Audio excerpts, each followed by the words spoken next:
អ្នកដែលស្នេហាបាក់សីទាំងអស់គ្នាបាទមិនស្នេហាក៏ត្រូវតែចូលចិត្តដែរបាទព្រោះសត្វនេះ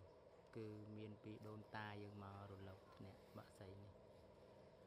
វាបើកក្តៅមកគឺវាលើកឡាបវាហាលថ្ងៃហ្មងបងប្អូននេះហាលក្តៅហ្មងបាទអញ្ចឹងបងប្អូនមើលចុះបាទហាលក្តៅយើងហាលពីម៉ោង8ម៉ោង7ម៉ោង8ហ្នឹងបាទទៅត្រូវបាញ់ទឹកថែវាហ្នឹង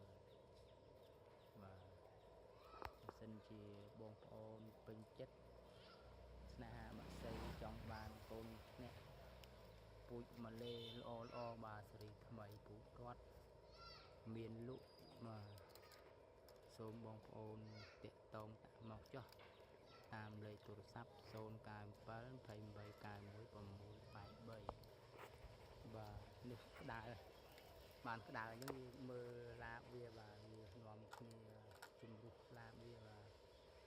វាទៅផ្ទះឡាបដែរមើលចុះបងប្អូនហើយបងប្អូនថាអីតិចម៉េះឃើញប៉ុណ្ណឹងបាទមិនមែនទេបាទព្រោះនៅខាងក្រោយមកច្រើនណាអានេះយកមកចាប់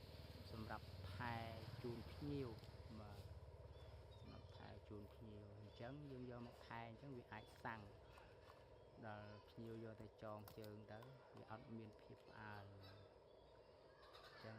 មានលក់កញ្ច្រែងចងជើងរលក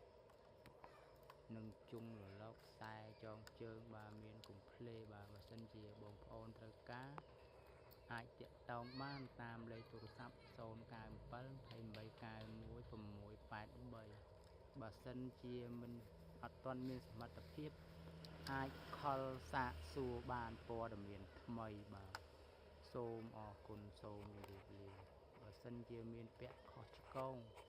តូចធំសូមបងប្អូនអធិស្ឋានពីចម្ងាយឲ្យផង